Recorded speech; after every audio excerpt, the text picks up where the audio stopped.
രാഷ്ട്രീയ വൈരാഗ്യത്തിന്റെ പേരിൽ നിയമം കയ്യിലെടുക്കുന്നവർക്ക് ശക്തമായ മുന്നറിയിപ്പുമായി തലശ്ശേരി അസിസ്റ്റന്റ് സെഷൻസ് കോടതിയുടെ നിർണായക വിധി പുറത്തു വന്നിരിക്കുകയാണ്. തിരഞ്ഞെടുപ്പിൽ കോൺഗ്രസ് സ്ഥാനാർത്ഥിക്ക് വേണ്ടി പ്രവർത്തിച്ചുവെന്ന ഒരൊറ്റ കാരണത്താൽ CPIM അനുഭാവിയായ വ്യക്തിയെ വീട്ടിൽ കയറി വെട്ടിക്കൊല്ലാൻ ശ്രമിച്ച കേസിൽ 2 CPIM പ്രവർത്തകർക്കാണ് കോടതി ഇപ്പോൾ കഠിന തടവും കനത്ത പിഴയും ശിക്ഷ വിധിച്ചിരിക്കുന്നത്. എരുവട്ടി കായലോട്ട് മരമിൽ ഉടമ നന്ദനം വീട്ടിൽ PT നിത്യാനന്ദനെ മാരകമായി ആക്രമിച്ച കേസിൽ കായലോട്ട് വടവതി ബിജു, പാതിരിയാട്ടെ K പുരുഷോത്തമൻ എന്നിവരെയാണ് കോടതി കുറ്റക്കാരെന്ന് കണ്ടെത്തിയത്. 2013 സെപ്റ്റംബർ 24 രാത്രിയായിരുന്നു നാടിനെ നടുക്കിയ ഈ അക്രമ സംഭവം അരങ്ങേറിയത്. നിത്യാനന്ദന്റെ വീട്ടിൽ അതിക്രമിച്ചു കയറി മാരകായുധങ്ങൾ ഉപയോഗിച്ച് വെട്ടി പരിക്കേൽപ്പിക്കുകയും വീട്ടുമുറ്റത്തുണ്ടായിരുന്ന കാർ അടിച്ചു തകർക്കുകയും ചെയ്ത പ്രതികളുടെ ക്രൂരമായ മോഡസ് ഓപ്പറാണ്ടിയാണ് പോലീസ് അന്വേഷണത്തിൽ പൂർണ്ണമായി തെളിയിക്കപ്പെട്ടത്. രാഷ്ട്രീയമായ അഭിപ്രായ വ്യത്യാസങ്ങളെ കായികമായി നേരിടാൻ ശ്രമിച്ച പ്രതികൾക്കെതിരെ കൃത്യമായ തെളിവുകളോടെയാണ് അന്വേഷണ സംഘം കോടതിയെ സമീപിച്ചത്.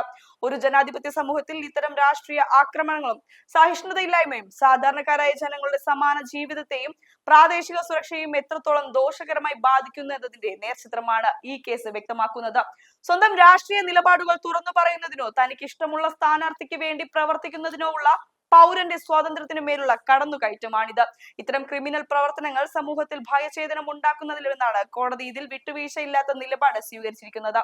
വിവിധ വകുപ്പുകൾ പ്രകാരം പ്രതികൾക്ക് 5.5 വർഷം തടവ് വിധിച്ചെങ്കിലും ശിക്ഷ ഒന്നിച്ചനുഭവിച്ചാൽ മതിയെന്നതിനാൽ 2 വർഷത്തെ കഠിന തടവാണ് പ്രതികൾ അനുഭവിക്കേണ്ടി വരിക.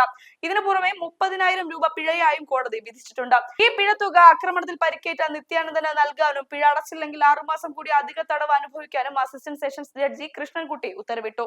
അതേസമയം കേസിൽ ഉൾപ്പെട്ടിരുന്ന മറ്റ് 9 പേരെ കുറ്റക്കാരല്ലെന്ന് കണ്ട് കോടതി വിട്ടയച്ചിട്ടുണ്ട്. പ്രോസിക്യൂഷന് വേണ്ടി additional public prosecutor K Rupesh കോടതിയിൽ ഹാജരായി ശക്തമായ വാദമുഖങ്ങളാണ് ഉയർന്നത്. നിയമം കയ്യിലെടുക്കുന്നവർക്ക് മുന്നിൽ നമ്മുടെ ജുഡീഷ്യറി ശക്തമായി നിലകൊള്ളുന്നു എന്നതിന്റെ തെളിവാണ് ഈ വിധി. നമ്മുടെ നാടിന്റെ സമാധാനവും വ്യക്തി സ്വാതന്ത്ര്യവും സംരക്ഷിക്കപ്പെടാൻ ഇത്തരം നിയമപരമായ നടപടികളെ കുറിച്ചും കോടതി വിധികളെ കുറിച്ചും ഓരോ പൗരനും കൃത്യമായി അറിഞ്ഞിരിക്കേണ്ടതുണ്ട്. അക്രമ രാഷ്ട്രീയത്തിനെതിരെയുള്ള നിയമത്തിന്റെ ശക്തമായ ഇടപെടൽ സമൂഹത്തിന്റെ ചർച്ചയാകേണ്ടത് അനിവാര്യമാണ്.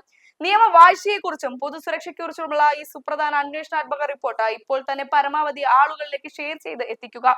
കൂടുതൽ വാർത്തകൾക്കായി ചാനൽ സബ്സ്ക്രൈബ് ചെയ്യുക.